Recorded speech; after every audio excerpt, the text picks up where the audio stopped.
Okay, so as my good friend Crystal said, I am Adam Rippon, and I am not the figure skater. I hope no one was here to watch me do a triple Lutz because I can't do that.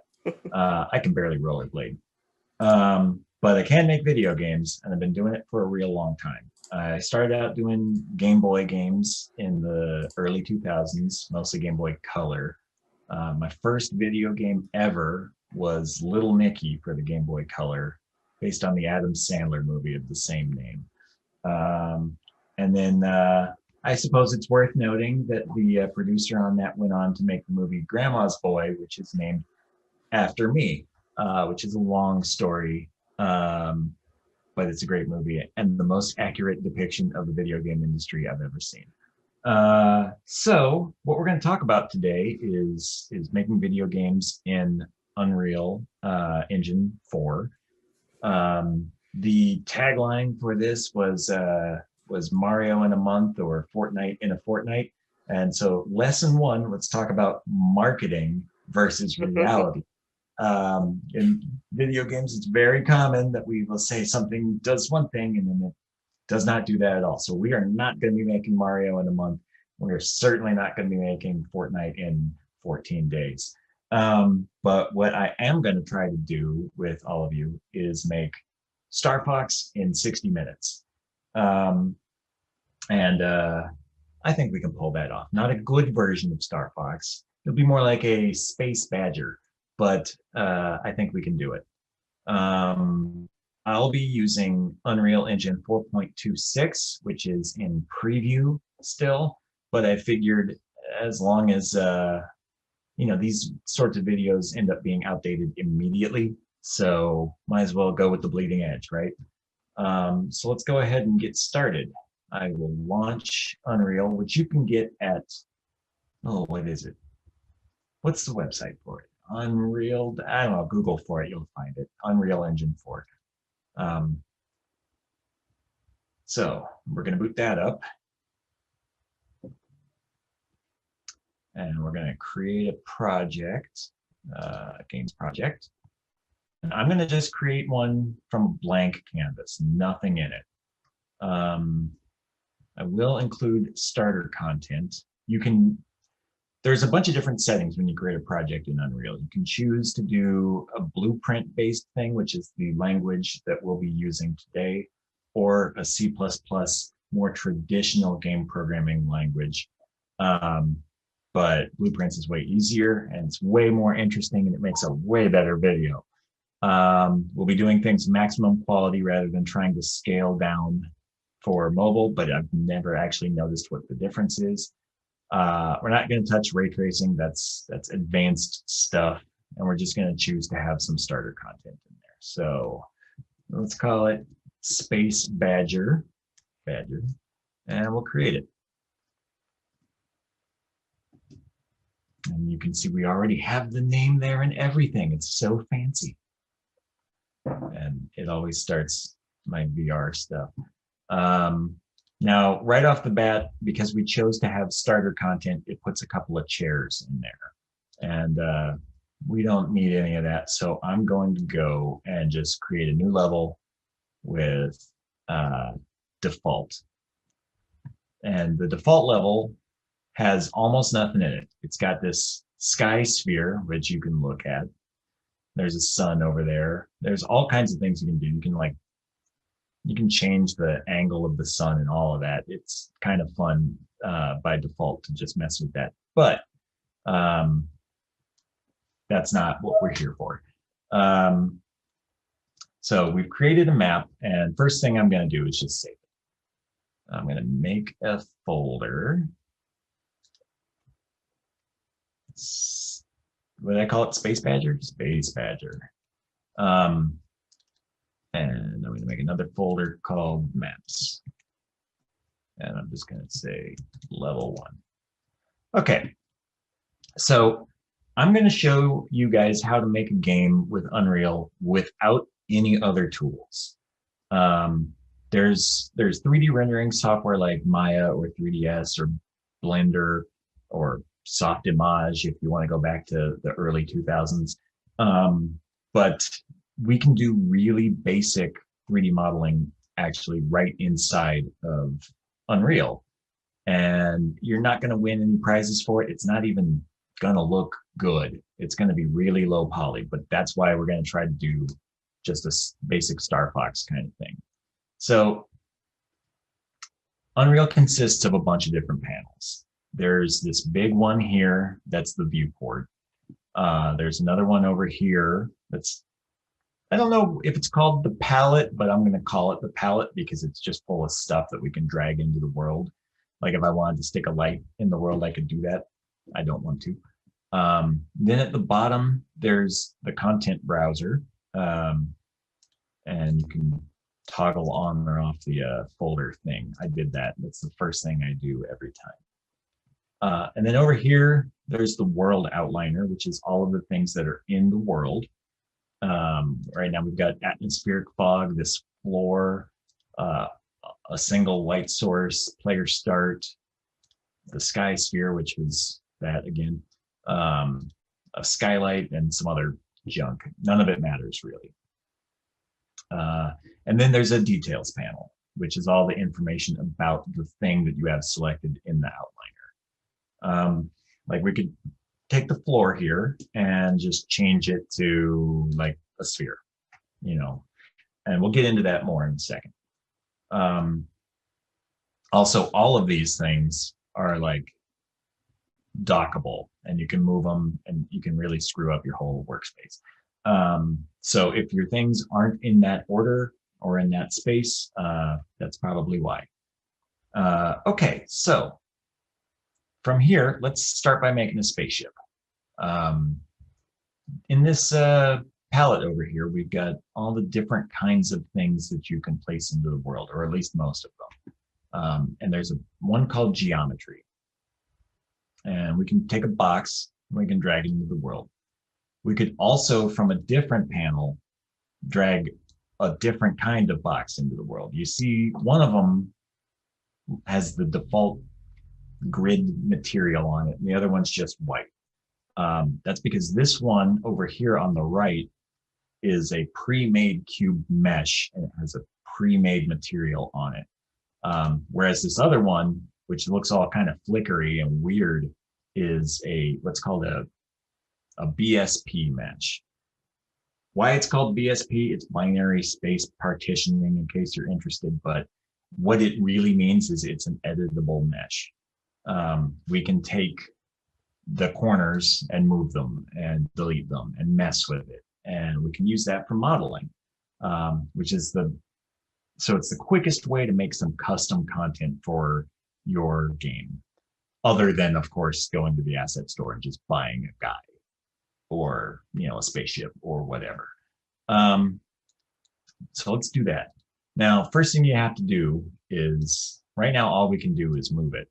But if we go up to modes, we can select brush editing. And now that we're in brush editing mode, we can select the various vertices, edges. It's a little hard to select edges, but you can't. There we go. You got to be real precise. Or faces. So what I'm going to try to do is I'm just going to make, what do they call it? An R-wing from Star Fox. And I'm going to do that. There's a bunch of different editing tools up here that you can use. Edit, obviously, which lets you grab a thing and drag it.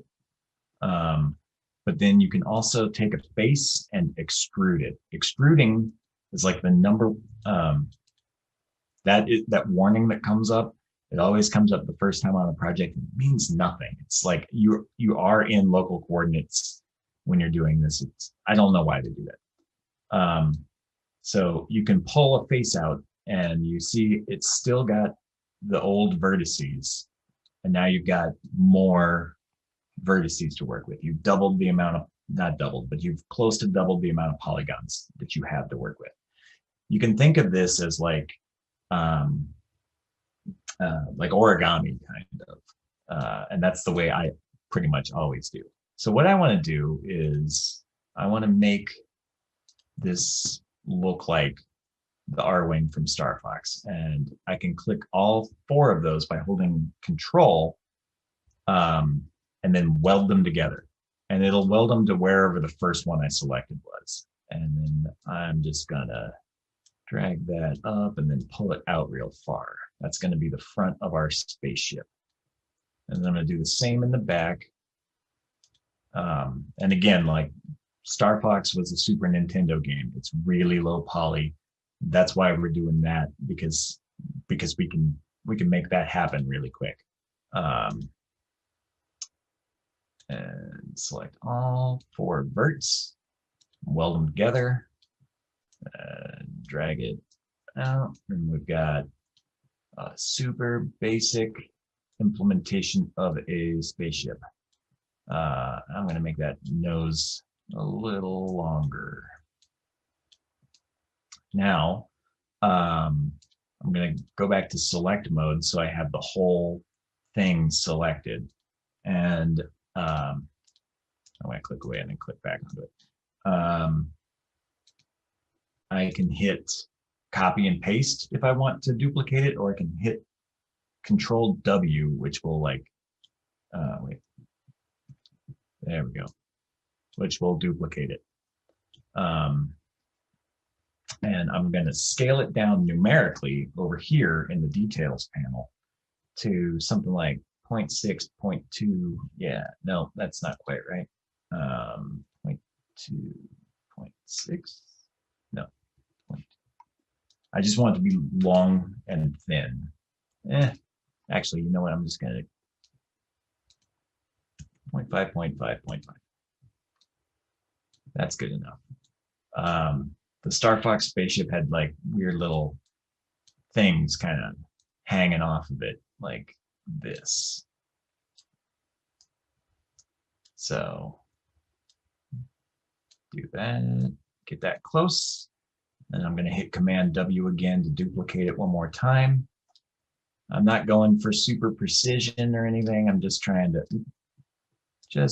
make this work for the purposes of our little chat today. But I am going to look at it from the top down because I'm way too much of a perfectionist to actually not do this. Okay. You can sort of see the outline. I'm guessing it's probably compressed all to heck and back, and you can't really see exactly what I'm doing, but I'm just making all the bits. And I'm going to rotate these out a bunch. I think that's probably good. That's not quite. There we go. That's even enough. All right. Now, I think that looks okay. I'm going to make these ones bigger, though. I'm going to call them 0.75. These are the wings. And then we'll be done with this part.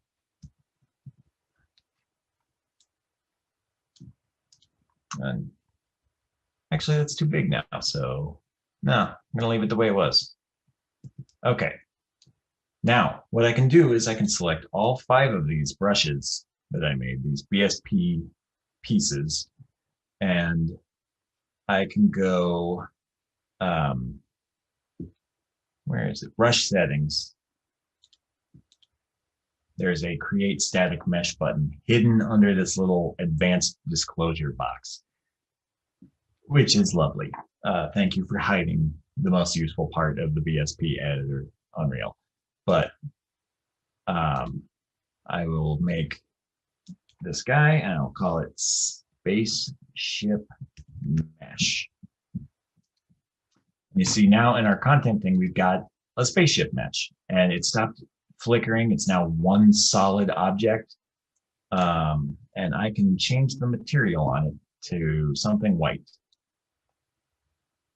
And so we got us a spaceship. Now, if you look in the outliner over here, you see it says Spaceship Mesh, that's the name of it, and it's a static mesh actor.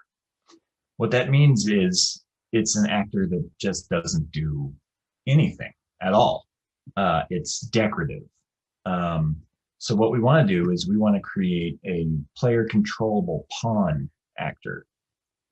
So I'm going to go to the content thing and I'm going to right click and do create basic asset blueprint class. And there's a bunch of choices. Actors are things that exist in the world. Maybe they're just a tree that sits there and does nothing. Maybe they're a guy that walks around automatically. Could be anything. A pawn, though, is an actor that can be possessed, meaning that you, the player, can possess that pawn and control it. And then a character is a type of pawn that can be really controlled. Like it's got legs and arms, and you can walk it around. And there's dozens of tutorials on how to do that on the internet. But I'm going to just make a pawn because we're doing this from scratch. We're going to call this one spaceship. Ooh, spaceship. Just spaceship. That's good enough. Now, if we double click this, we're given the blueprint editor, which is where we create actors and do all the programming, all the main little fine details of all of this. So the first thing we're going to do is we're going to add a component. And we want to add a static mesh component because the thing that we created was a static mesh. It's a non-animated model, basically. So we'll create one, and we'll call it spaceship mesh. And over here on the right, there's the details panel, just like in the main thing. And we'll pick our spaceship mesh. We could pick this big sphere, or we could pick, this large cube. But because we created a mesh already, it's right there. It's everything that we've got access to. And there's our guy, and it's currently using the default world grid material, but we can paint it any material we want. We could make it out of bricks, or we could make it out of apparently clay bricks, but we're just gonna make it white. So there's our little bad boy right there. And I'm just gonna save it, hit compile. Compile, we'll get into that in a minute. So I'm gonna delete this one that is, again, just a basic static mesh actor, and I'm gonna replace it with our actor. I'm gonna sit it on the ground. Now, if I hit play, nothing interesting happens. I can look at it. I can walk around. I don't even I got flying controls apparently by default. So that's not interesting. Nobody wants that. So what we want to do is we want to set, the reason for that is we don't have a player set. We don't have any information. We haven't told Unreal, how do we want the gameplay to work in this? So we go to blueprints and we can set the game mode player type, but because we haven't created our own game mode, we can't yet. This is all the boilerplate stuff that you have to do to make anything. So real quick, we're going to make a new blueprint, and it's going to be a game mode. And we're going to call it spaceship game mode. And we're not going to do anything with it other than set the default pawn class to our spaceship. And that's over here in this details panel. Everything's almost always in the details panel if it's not programming stuff. If it's just setting some data, it's probably on the right side of the screen. Now, what we're going to do is we're going to go up to this blueprints button again, and we're going to set this levels game mode to the one that we just made, spaceship game mode. And now, if we hit play, we've got a spaceship, and we're sitting right on it, and we can't control it or do anything because we haven't programmed that yet. So let's do that. First things first, we go back into the spaceship blueprint and we want to do some programming. Where do we do the programming? Where does the code go? It's a little bit hidden at first, but eventually you get used to it. You see over here, there's this component panel, and we've already worked with that a little bit. But down here is the My Blueprint panel, and it's got all of the different things that have been programmed for the game so far, which is practically nothing right now. There's an event graph, and it has just these 3 places for programming to begin. There's an event called Event Begin Play that's there by default. It's not doing anything. There's another one called Event Actor Begin Overlap and Event Tick. This is for collision, and this is just what happens every single frame. This happens when the game starts. This is every single frame after that, and this is just when stuff hits you. And you see this little arrow here. That's the execution pathway. So what happens is the game code begins here, and every time it sees one of these, it goes on to the next thing. And so what we want to do is, actually what we want to do is nothing with any of these. What we want to do is make it do stuff when you press a button, right? Now, the easiest way to do that is if you right click on this big grid, there's all the different actions you can do. And there's so many actions. It's like impossible to know all of them. I don't know all of them, but you can search for them. And so if we wanted to search for the up arrow, you see it's got keyboard events. You can do up. So now when you press the up arrow on your keyboard, it'll go here. And so what we want to do is make the spaceship move forward, right? So what does that mean? What does making a spaceship move forward mean mathematically, right? So the only advanced math that you really need to know, and it's not even advanced, it's just basic geometry, I think. I think they teach this in geometry class. I don't know. I actually failed algebra.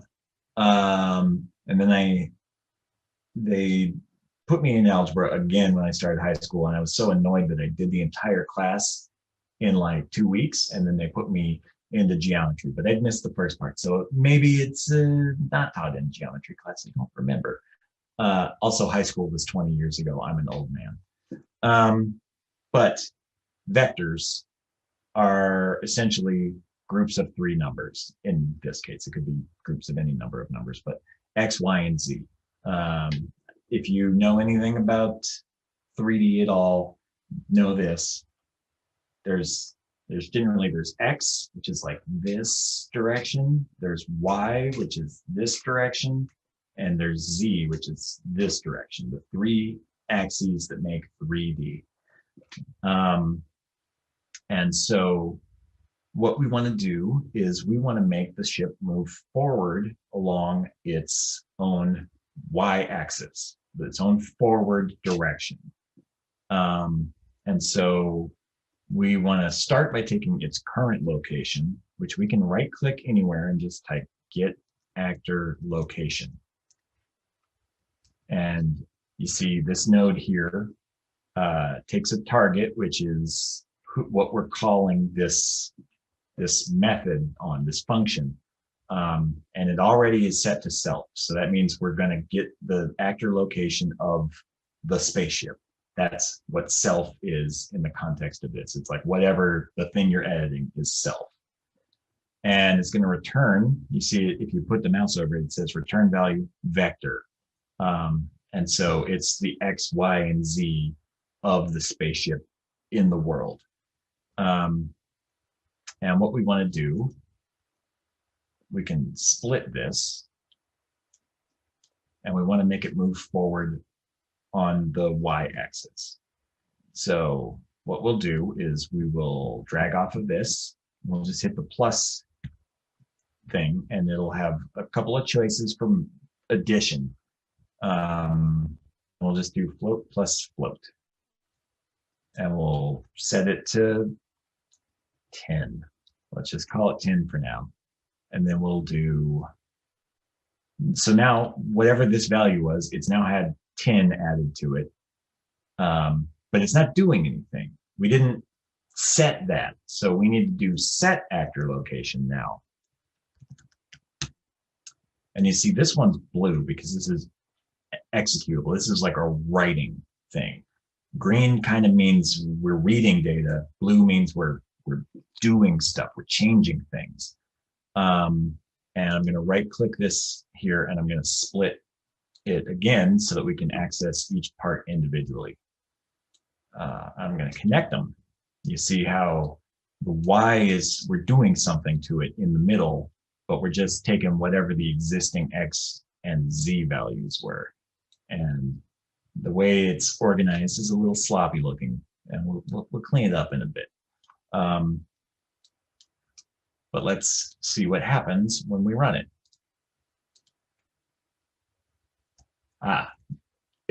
We can't tell what's happening because there's no camera. It's just sitting right in the middle of the spaceship. So let's go back to the spaceship and click on one of these things up here just so we've got our blueprint model view. And we're going to go add component. We're going to type in camera, and now we got a camera. It's currently inside the ship. If you hit F, by the way, it'll focus on whatever you have selected. It'll go like right up to it. And as you can see there, it gets right up on the camera. Oh, and this guy is apparently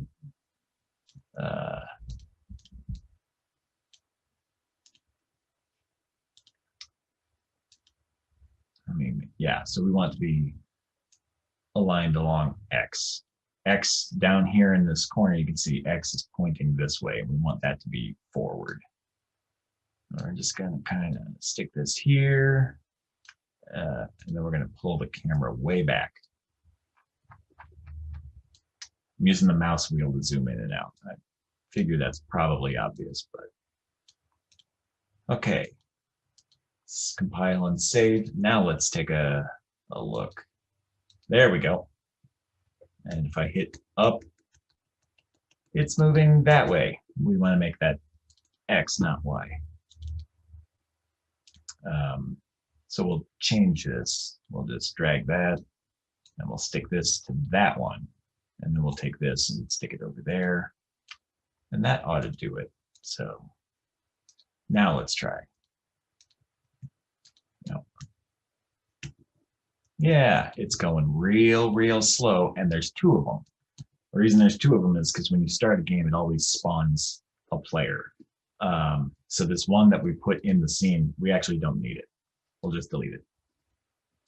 And now it has spawned one, and we can really slowly move forward. This game sucks. Let's make it better. So what we want to do, obviously this 10 isn't fast enough. So we can drag off of this, and we want to use a variable that we can set. And conveniently, it's got a little thing for promote to variable if you just drag off into nowhere. So we're going to do that. We're going to call it, you see over here, it's over here, we can just call it speed. And the default value over here, it says please compile the blueprint. So we're going to do that. And now we can set it to 100, 10 times faster than what we had before. And yeah, now it moves, but it still sucks. It's going one step at a time, and it doesn't feel good at all. It doesn't feel like a space shooter, that's for sure. Now, the reason for that is because this is a key event. It's what happens when the key is pressed. It doesn't repeat. It's not a constant thing. It's like literally the act of I have pressed the button. So what we want to do, and the correct way to do this, if we wanted to support a game controller or a keyboard or mouse or whatever, is we want to define an input event. Now this is a little bit weird and hidden, kind of. I think it's like a global setting that you have to do for your project, and I feel like it's a little bit weird and what's the word I'm looking for?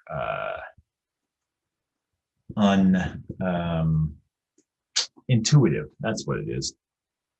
But it is what it is. So you go to edit project settings, and there's a million of them. It's buried, but one of them in engine is input. Now in input, there's action mappings and axis mappings, and then now there's also speech mappings. But actions are like you press the fire button, right? You press the bomb button, you press the talk button, and axis mappings are like move along an axis. It's like turn or move forward. So we'll press plus and we'll create a new mapping called move forward. And we'll make it the W key because that's what everybody does with a first person kind of game, PC games. It's just always that. And then we'll also do the backwards, and you can search for it, but there it is, S. And set the scale to -1. So pressing W will make this move forward axis go forward, and pressing S will make it go -1 or backwards. And we will close this. And now all we have to do is right click here and type move forward, and you see our axis event exists. But there's also axis values, where it just kind of always has the most recent version of the number. So I'm going to do that, and you see it's green. It's a getter. It's a reading thing. And so what we're going to do is every single frame, the event tick gets called. So 60 times a second, this gets called. And we can do get move forward, which will be a value between -1 and 1. It's 1 if you're pressing up, and it's -1 if you're pressing down. So we can multiply that by speed. And if we want to use an existing variable, we can type it, and it'll be like get speed. Or if we want, we can find it over here and just drag it in there. And boom, there you go. And what we still want to do is get actor location and add them together. So add that to that. And I'm going to copy this up here and make a little room. This is getting really gross really quick, but we're going to clean it up in a second. And drag these together. And I'm going to delete this so it's less gross. And we're going to come back in a second and then make it real nice. But there we go. Now we're talking. Look at that. Spaceships moving through space. It's very exciting. Now, one of the weird things about a visual programming language like Blueprints is that you spend a lot of time just tidying up. There's a concept in programming called spaghetti code, where something that goes in a weird loop and kind of like just touches everything is like spaghetti. And Blueprints is literally like spaghetti. I mean, all of these things, there's so many noodles, and they're green. What the heck? So one of the things you can do is you can double click on it at any point, and it'll make a little relocator. So I like to kind of tie them up and line them up and make them nice. And there's nothing I can really do about this one crossing over, but it is what it is. I'm going to take this whole thing and just kind of stick it over here and get it a little closer together so all of it makes a little bit more sense. And yeah, we're still moving forward. Now, I kind of want to not have to look at all of this, so I can right click it and collapse it. And it makes a little node that has a bunch of values that, but if you look in it, it's the same stuff that we made before. They're just going here and they've all got different names, but we should name them properly. X, Y, and Z. Z. And you see they got updated there. So now we've kind of got it tucked away and it's a little bit cleaner, and we can name this calculate new position or something like that. So you see it still works and it doesn't look super, super gross. It looks a little gross in here. There's no inputs, but you can, oh, and if you double click outputs or inputs, it'll go back out. But it kind of looks nice. It's okay. It's not so bad. Now, obviously, we don't want to just move forward and backwards. We want to have left and right also. So we'll go back to project settings, which is under edit. And we'll find input again, engine input, right? There it is. And we'll create another axis mapping. We'll call this one straight, because when you move straight to the left or straight to the right in video games, that's called straight. And those will be searching for things like A is hard because literally everything has an A in it.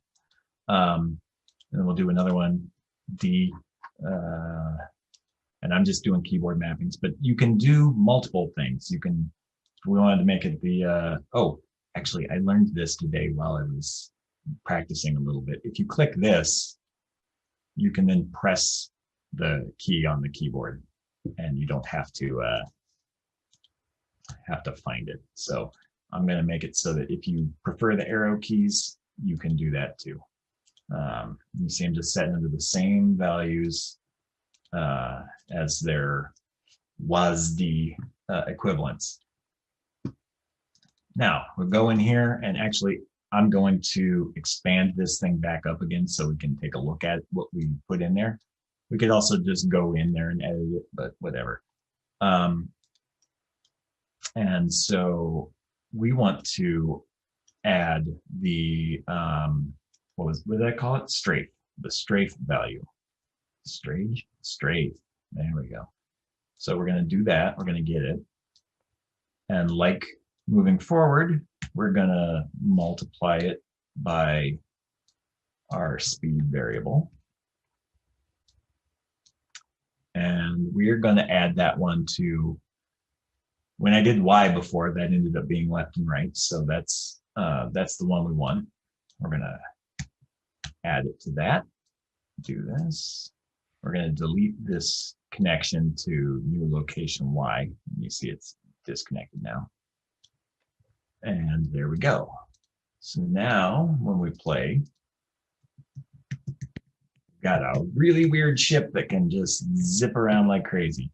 Clearly speed is too fast. Let's make it 25. And there we go. It still moves unlike any spaceship I've ever seen. Maybe a helicopter could do that, but so what we're going to want to do is we're going to want to add mouse looking. So we're going to go back to input again, and we're going to make another axis mapping called mouse tilt.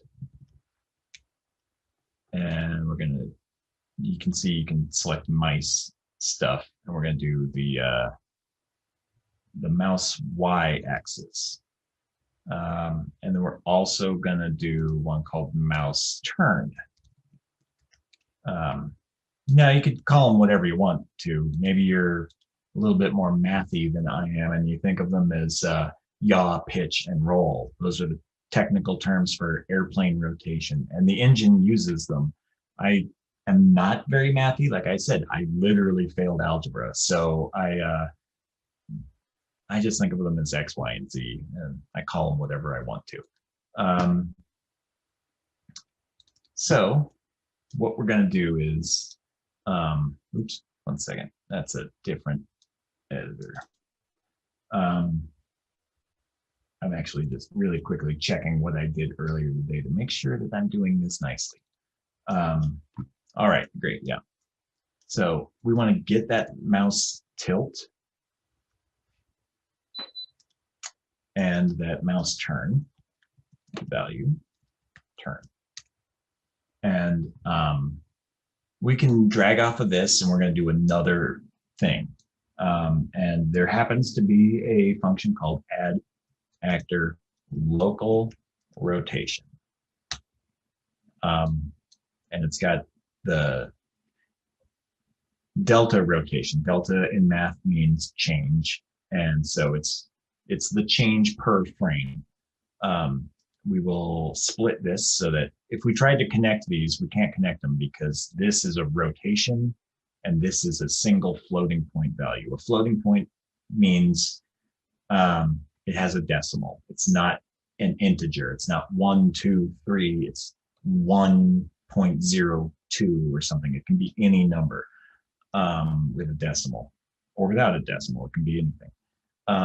But we can split this just like we did over here and connect it to whichever part we want. Now, tilt is pitch. Pitch is this rotation around the y-axis.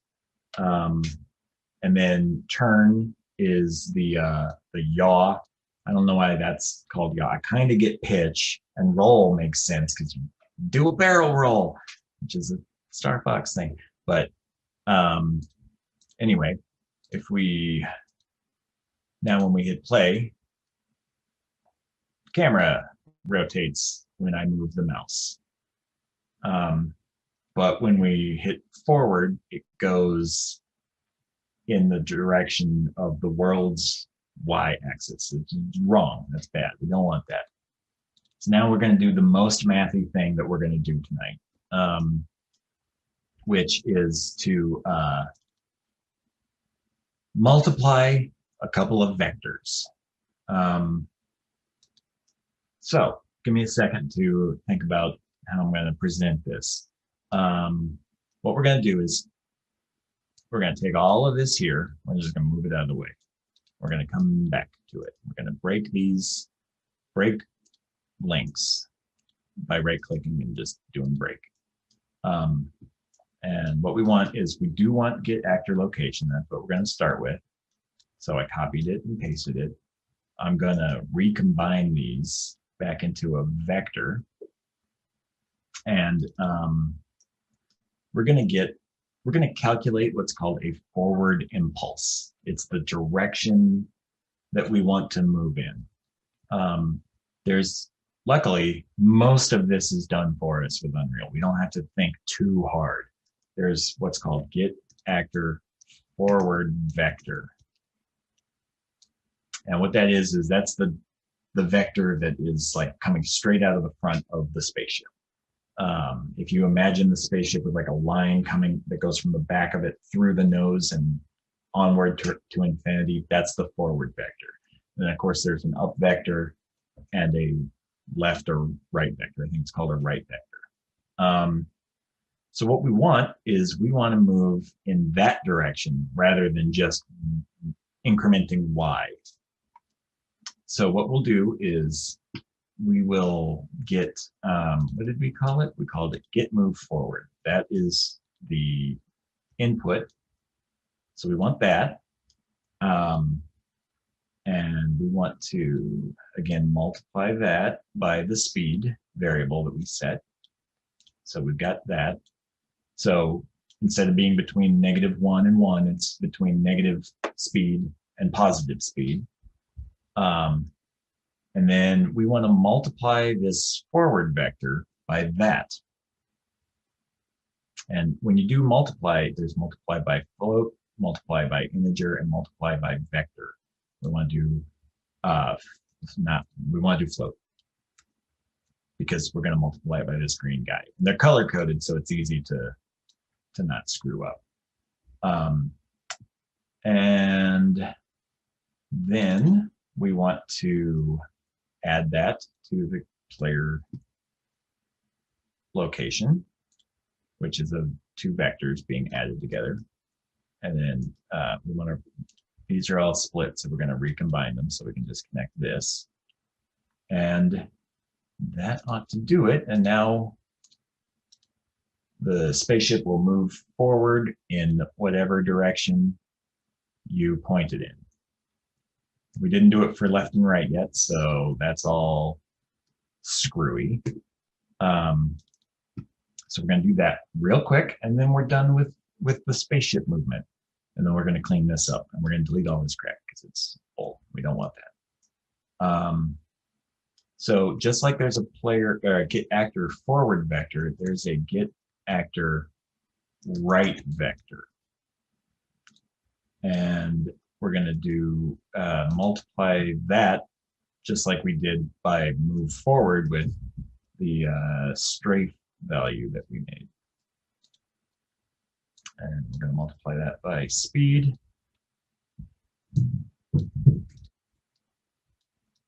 And we're gonna we're gonna add that to we're gonna multiply by float, boom, and we can click this addition here and just add another pin to it, and bam, that ought to do that. Yeah, there we go. We got a really maneuverable spaceship. Woo! I'm having so much fun. Oh, I'm gonna fly into the sun. Okay. Now I'm gonna tidy this up just a little bit. I'm gonna select these, collapse it, and call it calculate forward impulse. And it's returning two values, and I'm not sure what they are, so I'm gonna go in and I'm going to say, oh, wait, what did I do wrong here? I should have done the addition first. Let me,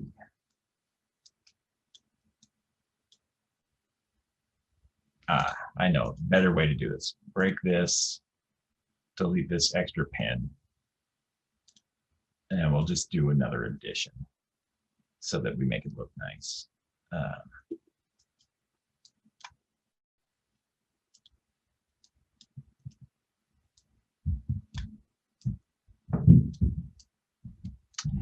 Wait, no, okay. Sorry, my bad. This is what we want to call forward impulse. Calculate that. I probably just lost everybody. They're all like, what's going on? Just tidying this jazz up because it looks so gross.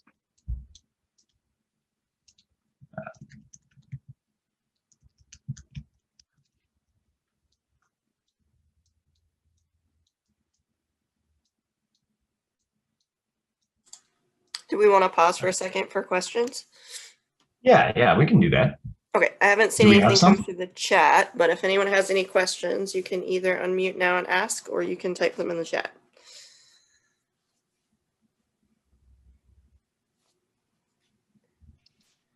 I had a question. Oh, sure, Rebecca, go ahead. Rebecca? Yeah, how did you change the speed from 10 to 25 earlier? Oh, sure. Yeah. So you see over here in our My Blueprint panel, we've got a section for the graphs, which this is the graph. There's a section for functions. There's a section for macros. We're not going to do functions or macros today. And there's a section for variables. So we got speed down here. And the default value for it is set over here in the details panel. And so I set it to 25 there. Okay, thank you. Yeah. Are you running Unreal while we do this? No, I'm just watching because my son used to play Fortnite, and I'm A plus and network certified. So I'm thinking about learning more about game design. Mhm. So I'm just here to learn. Oh, cool. That's great. Um, Thank you. so yeah, we're not doing a ton with these variables. We're really just using them as a place to store a number. So it's not just putting numbers in places. We've got a named variable, but obviously you can use this to do all kinds of stuff. Unfortunately, we don't have like a million hours to do like the nitty gritty, but we've got the basics. So, did anyone else have any questions right now? I just have a clarifying question or maybe a comment that you can verify. Loving it so far. Thank you, by the way. So the camera inside of the spaceship actor or the pawn basically freezes the camera in place. And so when you're tilting, like using the mouse to like tilt, it's just tilting the entire object, and the camera's just frozen on the spacecraft, right? So everything's like tilting. Right. Yeah. So the camera in there is very purposeful. So you wouldn't put the camera outside of the spacecraft necessarily. Right. So yeah, like if you wanted to have a more complicated camera system, you could have a separate camera actor that is not affected by the player. Like obviously, the only game I can think of right now is like Resident Evil 2 on the PlayStation. Like when you go into a room and there's a camera anchored in the corner of a room and you move around and the camera doesn't, you would want a separate camera for it. And in this case, what we're actually moving when we do this tick, set actor location, the root object, which is this default scene root, that's what's being moved. And then everything else that's a child of it is being moved along with it. They're actually not being moved. It's like they just are always fixed relative to where they were. Because it's one object, and all this code, all this self targets both objects inside of one global object.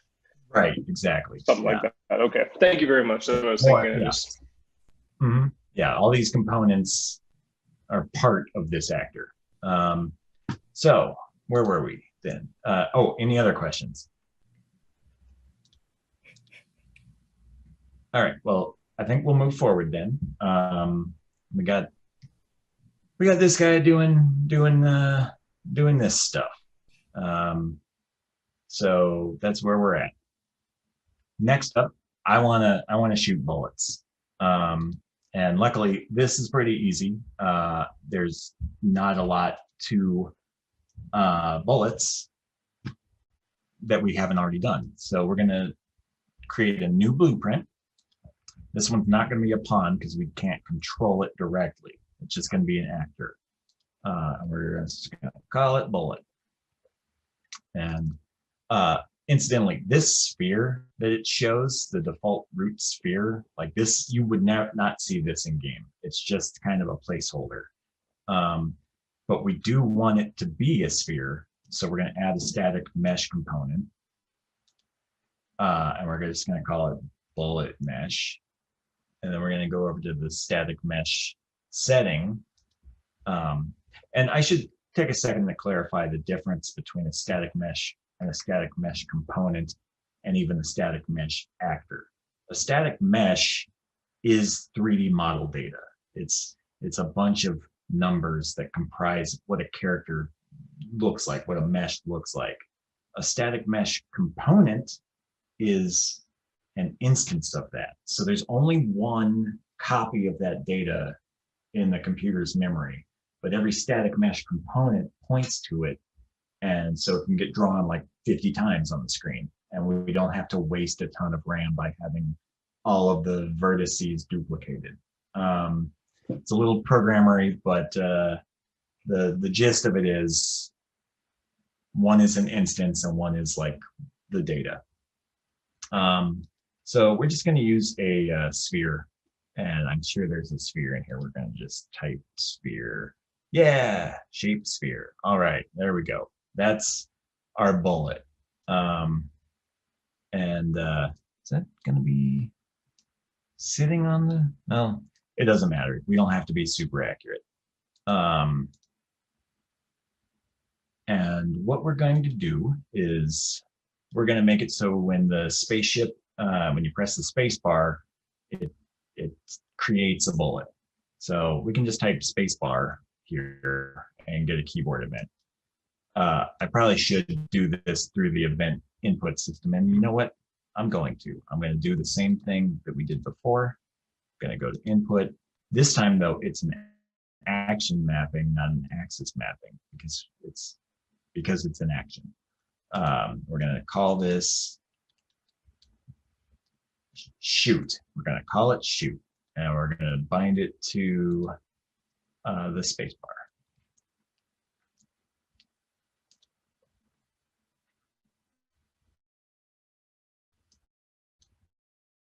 All right. Now shoot action, and what do we need to do? We need to spawn an actor, right? Yeah. So it's easy. Spawn actor from class. Now, class, incidentally, is the name of the blueprint, basically. So our spaceship is class spaceship. Our bullet is class bullet. And we'll have a list of all the various actor classes. And you can see there's bullet. We could also type bullet. And we need to connect this to pressed. So when you press the shoot button, execution will go over here to spawn bullet, and it'll spawn it. Now, if we tried to run right now, it'll give us an error. And that error is that the current value of the spawn transform pan is invalid. We haven't told it where to put the bullet in the world. Transform, incidentally, is a location, a rotation, and a scale. They're all piled up together. The reasons for which are very mathy. If you are interested, look up affine transformation matrices. I'll type the name of it in the channel. But the good news is you don't have to know how that works. All you gotta know is that a transform is a location, a rotation, and a scale. And they call location translation due to math. I don't know why. But just like we can do get actor location, we can do get actor transform. Now, if we split this, you can see it splits into location, rotation, and scale. And if we were to split these, they split into X, Y, Z. So, and they all split into X, Y, Z. So basically a transform is all 9 of those different X, Y, Z values. All 3 of those different X, Y, Z values, all 9 of those individual floating point numbers. So anyway, gonna combine those back together because we don't need them all separate. Oops. There we go. And we're just going to spawn this bullet right where the spaceship is. And we'll play, and oh, it's a little bit off to the right because I probably did something weird. Yeah. Okay, so it's really hard to see. There's a little red line, and I'm guessing the compression is probably too high for you to see it, but it's right here. It's off to the right, but you can see this scene dot thing. So for whatever reason, I don't know what we did, but our stuff is just kind of off to the side. We're going to drag it back. And actually, probably the easier way to do it would be to click this and just make sure that X is 0, and do that for both things. Where's the camera? Yeah. Oh, Y. We want Y to be 0, actually. Is that right? Oh, yeah, the spaceship. The anchor point on the spaceship is off to the side. So, it's because we created BSP mesh stuff at the beginning, and I didn't do a very good job. I was sloppy. So I'm gonna try again. Let's see. if we corrected for, yeah, it looks like it. And we're just leaving a trail of bullets. Those are the worst bullets ever. Let's make them better bullets. What we're going to do is a bullet. What does a bullet do? It moves forward. So all we got to do is we got to get actor location. And we want to get the actor forward vector because we want to move along the local coordinates of wherever the bullet's facing. Oh wait, not forward vector. Get actor forward vector. There's two things. I think Amazon's here. I got some sort of present. Let's find out what it is together. My wife's doing it. I'm so excited. I just can't. I can't even concentrate anymore. It's a present for you. Oh, it's nothing. What a letdown. All right. So anyway, I wanted to clarify. There's also get forward vector, which you can take a rotation, and it's less useful. Get actor forward vector is what you want, and so when you're playing along at home and you type in get forward vector and you're like, wait a minute, this isn't working. That's why you want actor forward. So again, what we do is we want to multiply this by the speed, which now that I think about it, we don't have a speed variable for this bullet yet, so we're going to create one. And we're going to call it speed. Let's call it bullet speed just so that we don't get confused. Bullet speed. Normally, I would just call it speed. I would make it work the same in all of my actors. But for clarity, for this demonstration, I'm going to call it bullet speed. I'm going to compile it and set the default value to, let's make it real fast. Let's make it 200. And then we're going to add that to this vector to vector. And then we're going to, of course, not forget to actually set it. Set actor location. And remember, when you add things, you're doing some math, but you have to write it to some location. You have to do something with that number. Otherwise, nothing will happen. So now let's try. Let's see what happens when we hit space. Yeah. Now those bullets you can see over here in the outliner, which I can't point to with the mouse because I'm actually in game, but you can see it spawned a bunch of bullets and they're not disappearing. And that's fine. I have a really, really powerful computer, but you know, maybe we're going to put this game on the cell phone or something. We want to make sure that we clean up after ourselves. So let's go back to bullet. And the easiest way to do that on begin play, that's called when the bullet is spawned. Just do a delay of, let's say, 1 second. And then after that delay is completed, let's just destroy the actor. So now,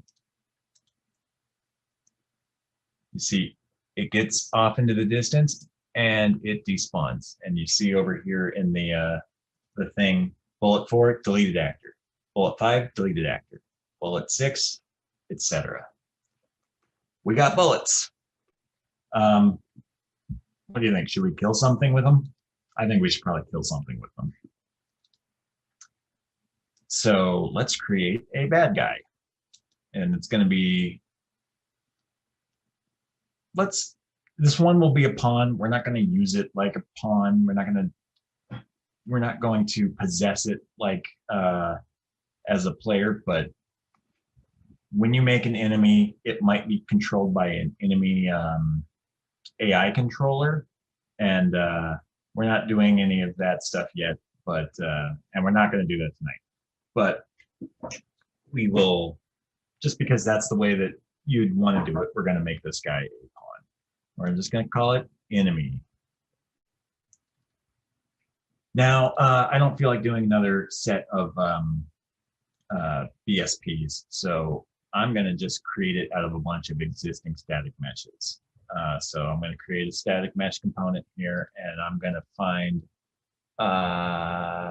this pipe. got a pipe there. Yep, that's a good looking pipe. And I'm gonna shrink it down a little bit, make it look like some wings, kind of. I'm gonna do another static mesh, and doesn't need to be parented to it. And let's do a cone. There's got to be a cone, right? Cone. Yeah. And I'm gonna rotate that 90 degrees, and I'm gonna shrink it down a bit. Make it a little, yeah, there we go. Kind of jam it in there. Make sure it's lined up right. That's mostly even.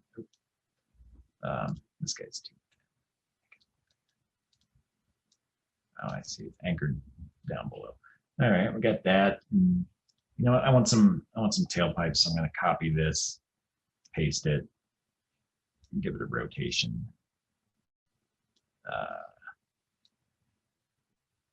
Make it a little smaller. Nope, other way. There we go. And no, that's too small. I want that bigger. Yeah, that's all right. That'll do. Don't hate that. You know, sometimes you just gotta, what do they call it? Kit bash, where you take a bunch of crap and you stick it together.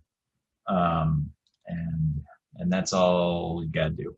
So we got this guy. What do we want him to do? We want him to move forward towards you all the time, like you're pressing forward, but just always. So we can do that on event tick. We'll go over to spaceship. We'll look at our event graph here. We'll get this calculate forward impulse stuff. Yeah, just copy that and paste it in here. We'll delete this extra pin, and you see it added _2 to the little collapse thing. It always, when you paste something, it always adds _2. But what we're going to do is we're going to expand that anyway and make sure that this code looks right.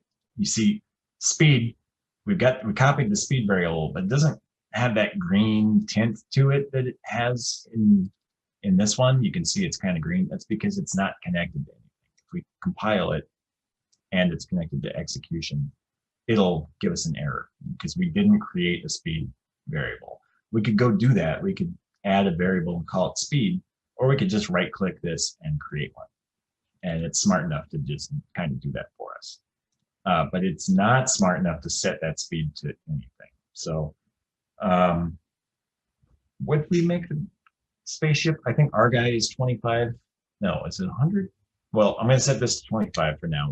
We'll see. So, okay, we're going to take actor location. We're going to add, we don't want to use move forward because we want to always move forward, and that is our player input. So let's just connect speed directly. It'll always move 100% forward. So let's see what happens when we run this. Is it going to work right on the first try? Oh, we should also probably put an enemy in the world.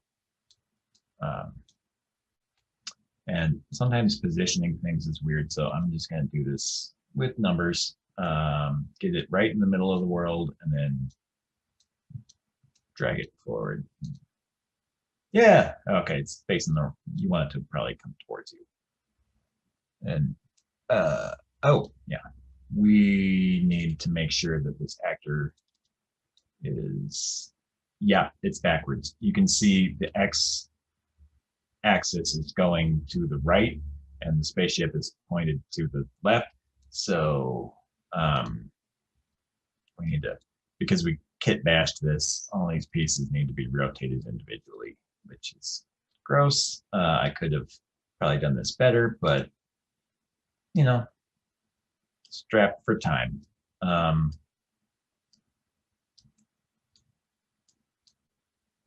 Such is the way of things. I want that a little further out. Is it like that? Yeah, that's good. Again, good enough. As my wife's old band used to say, good enough for ska. They were a ska.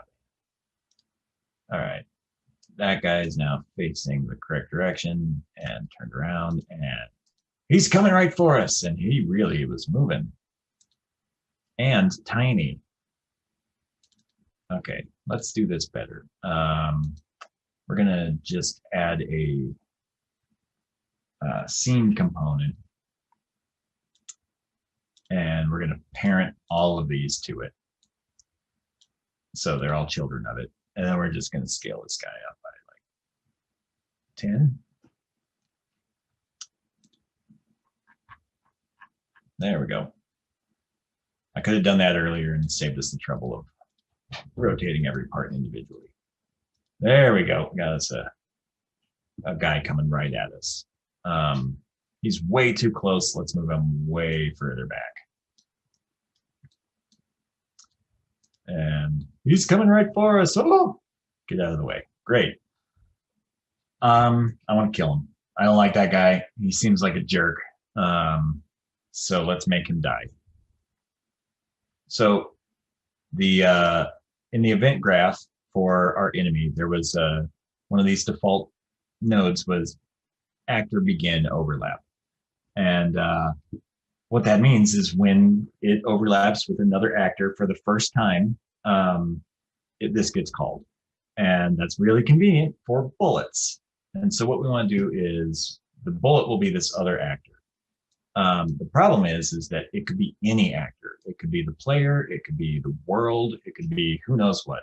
So what we want to do is, it's called casting, where casting means take something of a general class and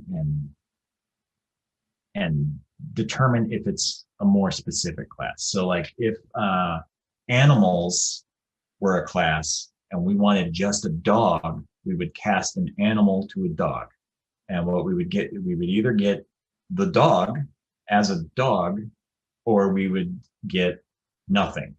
That's a little confusing. And it's very programmery. So if anybody's got any questions about that, now's a great time to ask. And I can try to explain it, or we can just trust that you want to cast an actor to the type that you need.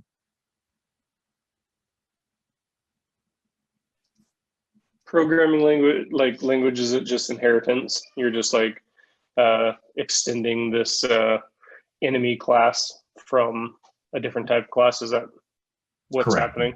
Yeah. So okay. we've got actor, then there's pawn, and then we've got spaceship, bullet, and enemy. So we're casting actor down to bullet. And it's really easy to do. You can just type bullet and it'll cast to bullet.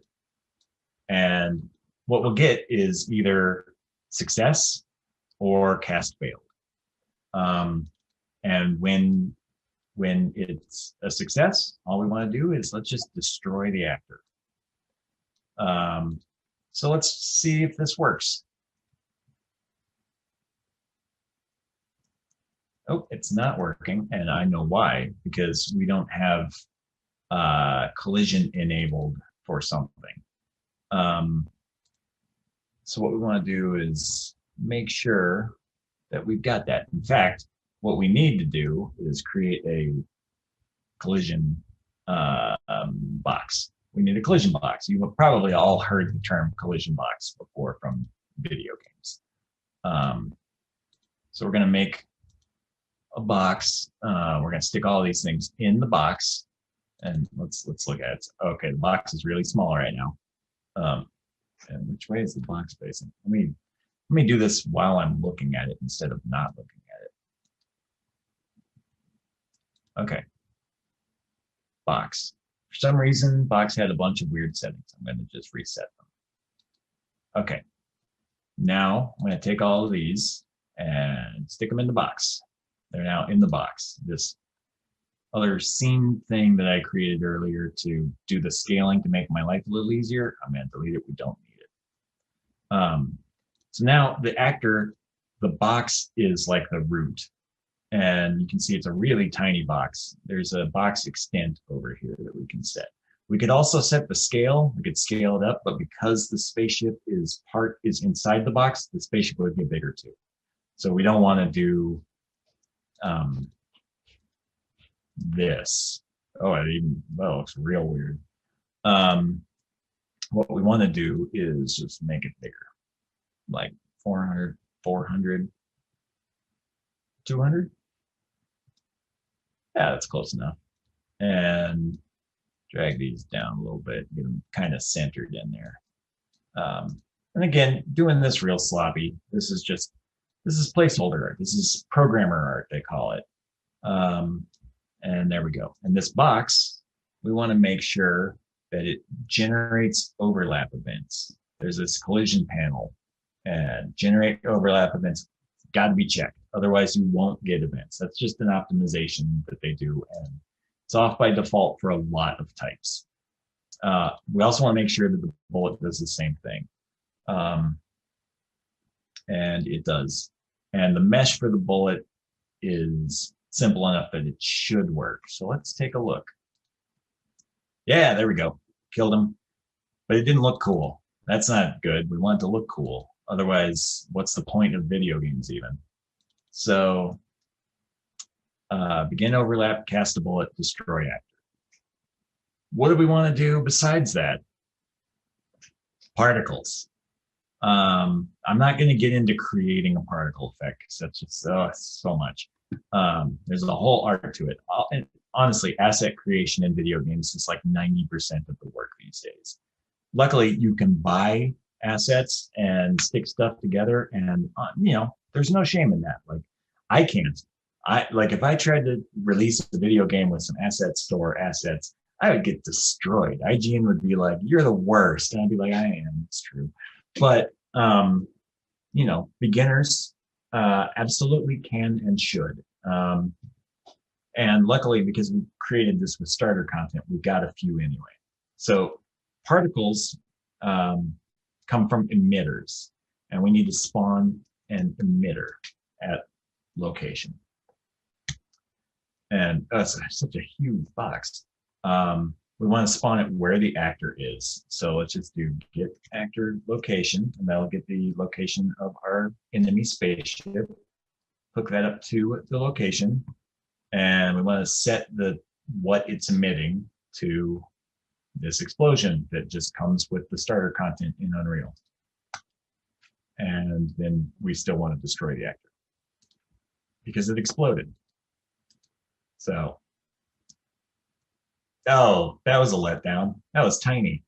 Let's just scale it up. 10 times bigger. That sounds good.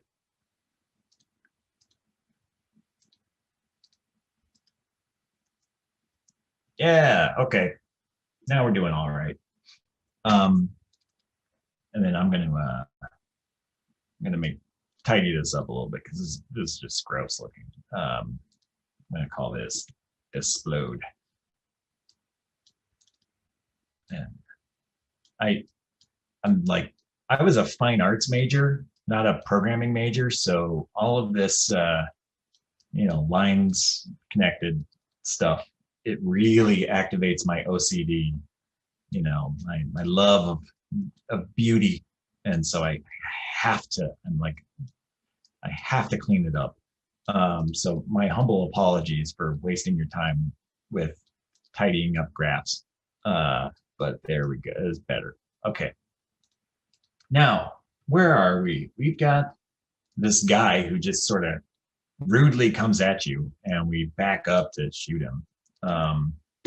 But what we really want to do is have like wave after wave of dude come at you, right? So let's get into the level blueprint. Actually, before we do that, let's make something in this world besides this stupid checkerboard floor. So let's real quick just delete it, get rid of that, and let's create a landscape. And actually, you do that with a different mode. This mode's button up here, like we did with brush editing. There's a landscape mode. So we're going to switch to that, and you see changed a bunch of stuff. We've got this big grid there, and we've got all this information. Landscapes are super powerful and complicated and all kinds of things. But the gist of it is it's a big grid that you can edit. And it's real big. So what we want is like, let's make it long and thin. And I think which direction is which? Okay, no, that's, we want it. Let's do this. And then we'll drag it forward. You can sort it. This is where the spaceship is, I think. I'm just gonna drag this to be like, yeah, that. So it's a big play field moving forward. And you got to hit create, otherwise you won't create it. All right, now we've got all these tools here for changing the landscape. And the most basic one is sculpt, which will raise things, or if you hold down shift, it'll lower them. You see how it's kind of, yeah. And you can change the tool strength. I'm going to make it stronger, and I'm going to make it bigger. And I'm just going to kind of hold down shift and like make a path through it. I'm not doing super like amazing work or anything. I'm just trying to, you know, make it interesting, make it visually something beyond just like a dumb grid. All right, and then if we play, see, we've got this, boy, that is really noisy looking. So let's give it a material too. I'm going to switch back to regular mode. I'm going to click the landscape, and I'm going to go down to the details. There's landscape material, and it's currently set to none. I happen to know that one of the basic materials is grass. There we go. So there we go. We got this real crappy looking landscape. And boy, my ship is slow. Let's make me a lot faster. Let's change speed to 100.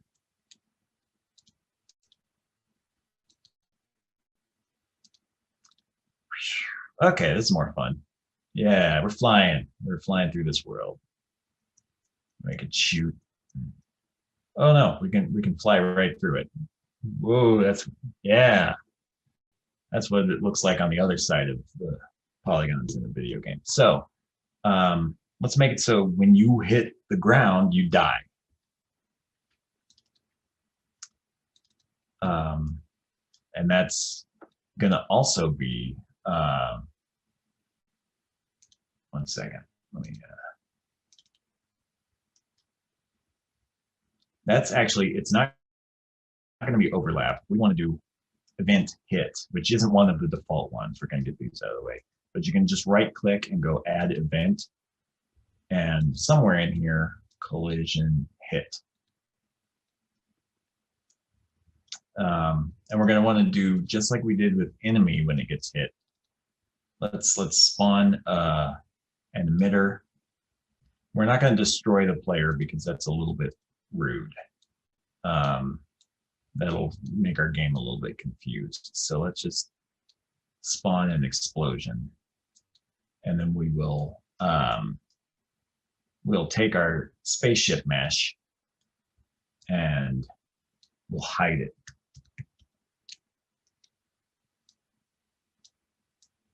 You see, new visibility is not checked, so that will make him disappear. And then let's also disable the tick so you can't move. There's set actor tick enabled, which will be set to false.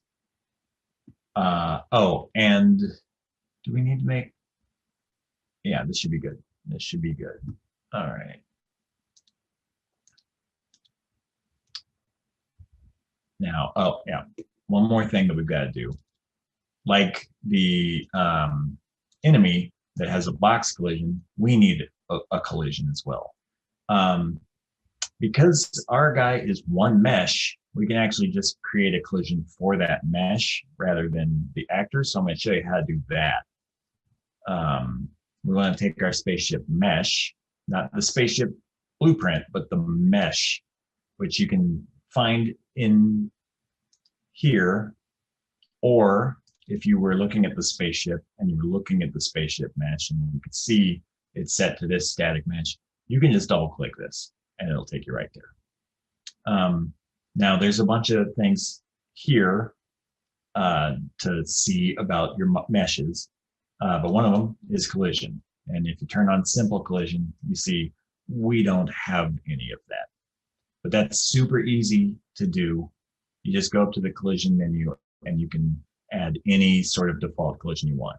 Sphere, it creates a sphere big enough to hold the ship. But we can do better than that. Let's do this 26 DOP simplified collision. I can't remember what DOP stands for, but it just makes a little mesh that roughly fits. And you see, it's like, that's fine, it's close enough. And now that ought to do it. No, it still didn't do it. Let's make sure, what am I forgetting? Block all, that, do I need overlap? I don't think I do, but let's make sure. And then spaceship doesn't generate hit events. Collision simulation generates hit events. That needs to be on. That's got to be it.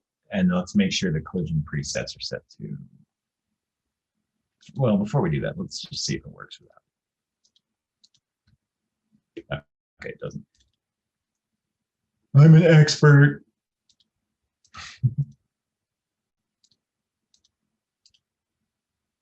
Oh, come on. What am I forgetting? You know what? I'm just going to do it the same way I did with this guy. I'm going to stick a box collision in there. I'm going to stick him inside of it. And that's going to be good enough. And I'm going to disable collision for him now because, one, it wasn't working, and two, we want this to be the thing that does the colliding. Generates hit events. Okay, so I've moved all of that collision stuff up from spaceship mesh and into box, and by God, it's either going to work or I'm going to switch to the version of the project that I made earlier. Come on. What's not triggering?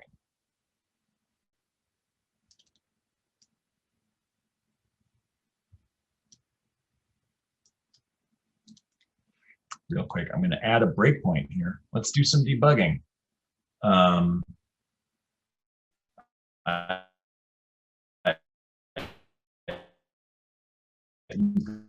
Right click something and do break play.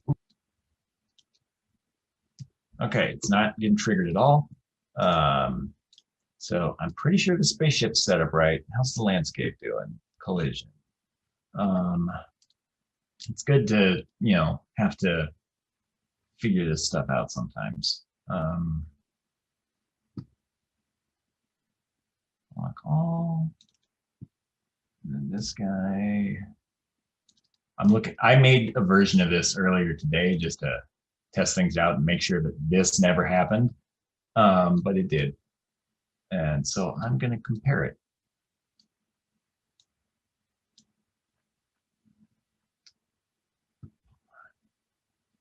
Oh, maybe it's this. It's possible we're just going right through it because the ship's moving so fast. And what we need to do is use continuous collision detection, which is turned off by default.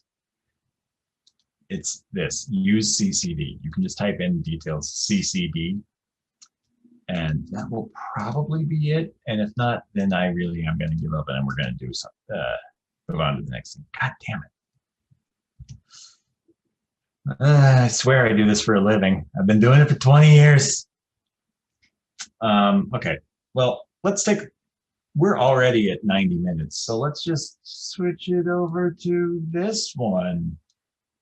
Oh, hey, we're done now. I'm going to show you what we did, what I also did. Okay. So I don't know why I couldn't get the collision to work. I'm sure I'm going to see it later and I'm going to be like, oh, God damn it. But we're going to just kind of skip ahead. This is our completed spaceship. I tidied up some of this stuff. You've seen all of this before. This is the rotation and movement stuff. We've got our shooting. That's all normal. And then for event hit, we spawn that explosion. We disable collision after that. I wonder if that's what it was. We make it invisible. We disable the tick, and then after 3 seconds, we do a delay, and then we just reopen the level. So this get current level name gets the name of the level, which is level 1, and then it just opens it again.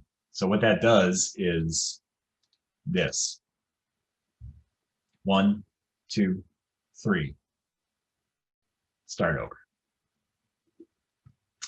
And then the other thing that I would have done after that would be to create an end of the level. So I created an actor called end of level, and all it has is a big collision box. Hold on, that happens sometimes. If you ever see unrecognized tab, just close all your tabs and open them. Unreal's so buggy sometimes. Hey, it's a demo. Anyway, this end of level has all it does is when it overlaps with the spaceship, it opens level 1 again. If we were going to continue forward, we'd maybe like open up, we'd throw up a HUD. We'd say like, hey, congratulations, you win, that sort of thing. But effectively, all we do is this. I'm going to just fly straight forward and finish the level by flying into the end zone. Super simple. And finally, the other thing that I had done was I did some level blueprinting. The level itself has its own blueprints for making things happen. So what I had done is, you see over here in the outliner, I created enemy spawn location. And it's just this little locator target node. It's called a target node. You can create one in the palette by typing target point, just drag it into the world, and it's just a point that you can do stuff with. Now, if you have it selected and you go to blueprints, open level blueprint, that'll open the blueprint for the level. Unlike every other blueprint where you can just double click it here, you can't double click the level and get the level blueprint, because of course not. Why would you be able to do that? That just opens the level. Maybe you can right click and do it. Is there? No such luck. So you go to open level blueprint. And what I did was on begin play, I created a timer. It fires every 4 seconds and it loops. And it does an event, which is essentially, if you're a programmer, it's a callback. So you can just drag off of this backwards and do like add custom event, which I already did, so we'll just connect it back. But this custom event will get fired every 4 seconds. And what we do is we, for the level blueprint, which is kind of special, you can select something in here in the world outliner, and if it's in the level that you're editing, you can just right click and do create a reference to it. It's like, I don't know, it's not super intuitive, but it's how you can get a reference to an actor in your world, in the level that you're in. So, and that'll create that. So what we do is that enemy spawn location, I just get its transform and I spawn an enemy every 4 seconds. And then what ended up happening was they were just coming from way off in the distance. So I changed it so that every frame, that enemy spawn location moves to be 10,000 units in front of the player. So they're always going to be just this far off in the distance. Can you guys see me, or is it just my screen? Okay, so my hand gestures are, okay, good. So you see, this is essentially just moving it forward. There's a handy thing called get player pawn that you can do just about anywhere, and that will always return the player. And then you just actor location, you can mess with stuff and set it, and bam. So that moves the guys spawning back to be in front of you. And so there'll be one there. Yep, bam. And then another one, bam, bam. Yeah, I got him. And then, yeah, probably one more before we get to the end. Ooh, almost hit him, didn't quite hit him. Oh, the only other thing I changed since things got confusing was I made it so that the player, where's the player? There's this like zoom thing. It's like right in the way. I can't see where my guy, spaceship. Are we looking at the spaceship? We're looking at the spaceship. Event tick. Handle movement. Yeah. I added a value to player forward. I added 1 to it so that pressing back just stops you and pressing forward makes you go twice as fast. That way your spaceship's always moving forward like spaceships have a tendency to do. And that is pretty much it. We made a simple Star Fox type game. We learned about what actors are. We learned about blueprinting. We learned about game modes, meshes, collision. We didn't quite figure out how to get landscape collision to work, but it's not as hard as it was being made to look. I was screwing something up, and yeah, there's a million tutorials on the internet on how to do it right. So does anyone have any questions? Does anybody want to try to do one more thing? Where are we at? How's everybody doing?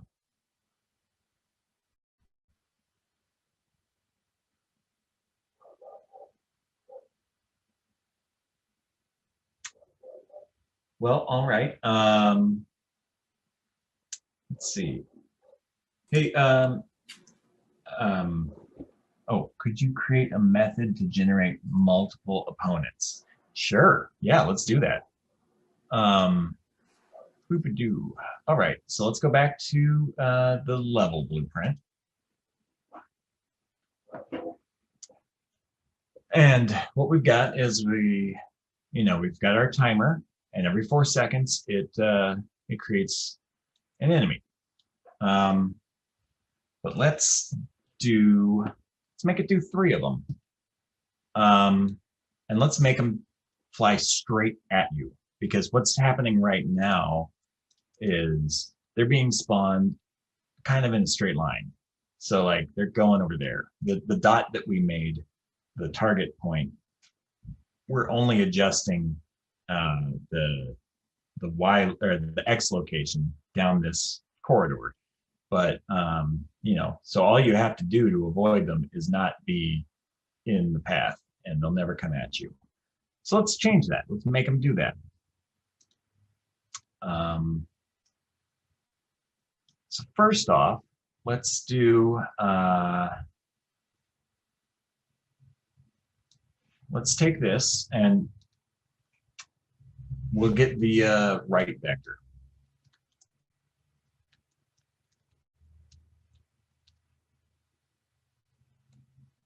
And let's do a for loop. There we go. That's some stuff. You guys want some for loops? Everyone loves for loops. for loop. Not for each, just regular for.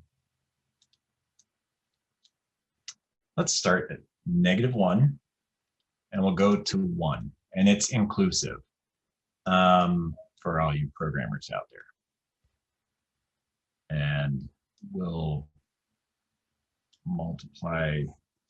All right, I'm just going to tidy this up for a second. We're going to get rid of that. What we want to do is we want to get a location, let's say 500 units to the left and 500 units to the right, and then one right in the middle. And we'll get like a nice wave of guys coming at you. And so we will get the right vector, get actor right vector, and we'll take this index, which will be -1, 0, 1 in that order, and then stop. We'll multiply that by, what did I say, 500 units apart? Let's see how that looks.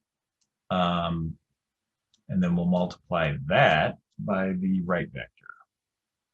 No, wait, needs to be the other way around. Vector times float. And if vector times float, always the float's on the bottom, so these wires are crossed. I guess I can do that. It's hard to make things look nice sometimes. And then we want to take the transform of this, get actor transform, and we will add multiply compose transform. We need to split this. Vector plus vector, and then we'll split this and do that. And let's see if that works. Let's take a look.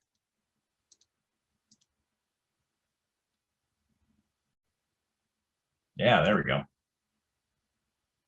Wow, 500 units was not enough. Let's make it. Man, Zoom is so annoying. That little bar on the top of the screen is right in the way. We'll call it 2000. We could make this a variable. Spacing, enemy spacing, I don't know.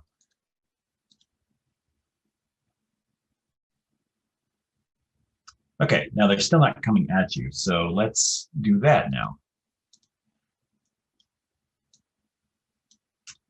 Let's see, what's the right way to do that?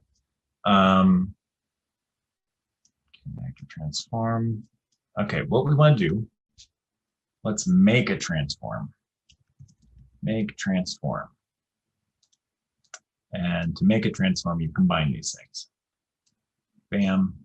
Then we'll break all of these and recombine them and hook that up.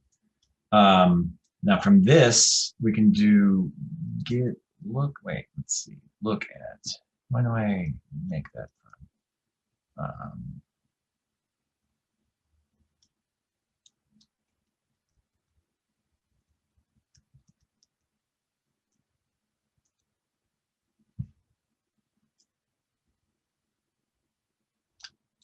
1 second.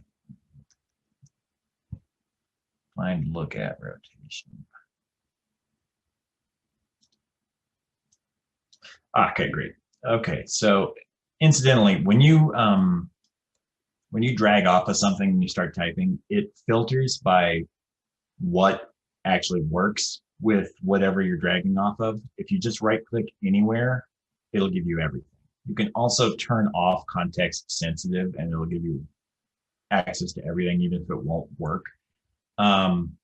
So if you can't find something, that's usually why. It's usually being like blacklisted because it's not the right type of data for the thing you're doing. So we actually don't need to do this make transform, but that's fine. So look at rotation.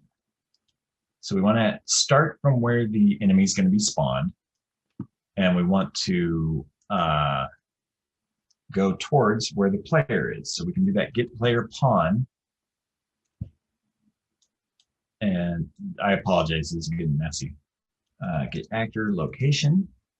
So the location of the player, we connect it to that, and that's going to be our rotator. So that, let's see if that works, and then we'll clean it up and I'll explain better.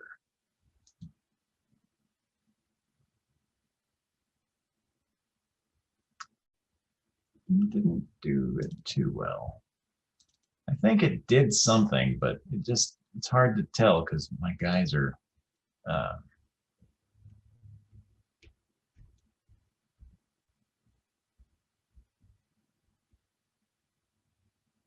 they're kind of coming at me. Yeah, you see they're crossing over each other, so they must be on different paths. Yeah, they're coming at me, just not very well.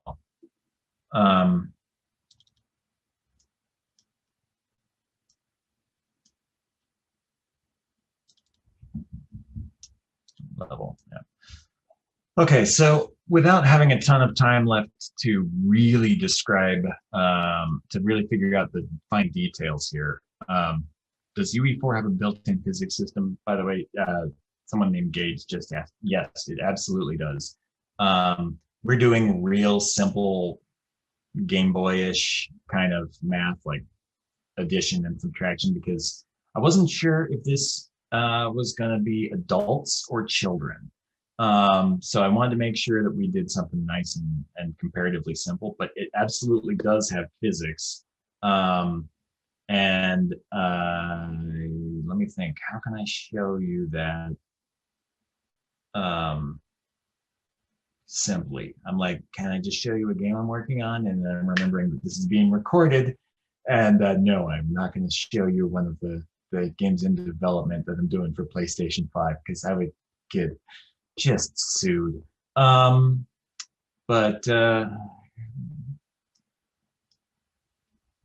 going to, I showed how to do multiple guys at once. We did some simple stuff here. So let's switch it up for a second. And we'll just do some physics with the last few minutes that we've got. Let's just grab a sphere. We'll stick it in the world. We'll make it bigger so we can see it from a distance. And all we got to do is physics, simulate physics. And you see, it's like rolling along the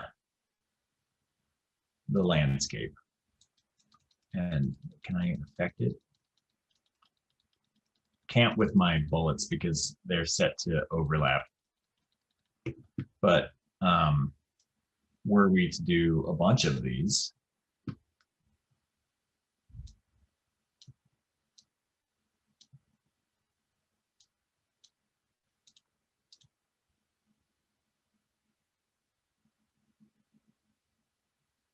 am I getting a PS5? Not right away. I'm not getting a PS5 because they're hard to pre-order. I am getting a PS5 dev kit, and developer kits are great because obviously that's what you make video games on, but I can't play retail games on it. So it's not exactly the same thing. Plus, it doesn't look anything like the retail PlayStation. It looks like it's, I think there were leaked images of it on the internet. It's this weird looking thing. But yeah, I'm working on, I should be getting a PlayStation 5 dev kit pretty soon. Does anybody else have any other questions? I'm down to stick around for a while. But I also realized that I've been talking for 2 hours and I want to make sure that people aren't bored and want me to stop.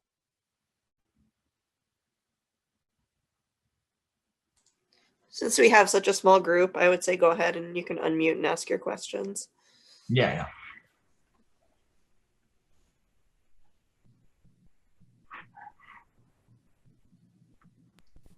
I don't have a question, but I do got to jump. But I just want to say thank you very much. This was excellent, and just to see someone with your experience kind of work through and problem solve using Unreal. It's been a treat. I appreciate it. Thank you. Well, I'm glad. And I'm here in town. I've set up a game studio. I moved here in January, like right before coronavirus hit. I had no idea. I was just going to wait out a visa for a job in Japan. And then I decided in like February to stay in Missoula, where I'm from. I'm born in Montana, and I just lived in California for a while making video games. And I was working in Tokyo for a bit, and now I'm here. But when the pandemic is over and it's safe to meet human beings in meet space, I'd love to meet up with people if you're into this sort of stuff. There's a Missoula Tech Slack that I'm in. I don't know if that's a thing people know about or what, but, and of course, I'm sure the library you can get in touch with the library and get in touch with me, or you can just shoot me. I'm Adam Rippon, so I'm on Facebook, and just send me a friend request and like a message or something and say, hey, I was in the thing, I want to talk about video games. I want to see your PlayStation 5 dev kit, whatever you want to do. Obviously, I'm under NDA and I'm not allowed to show PlayStation 5 dev kits. So don't ask me. Definitely, whatever you do, don't ask me. Definitely.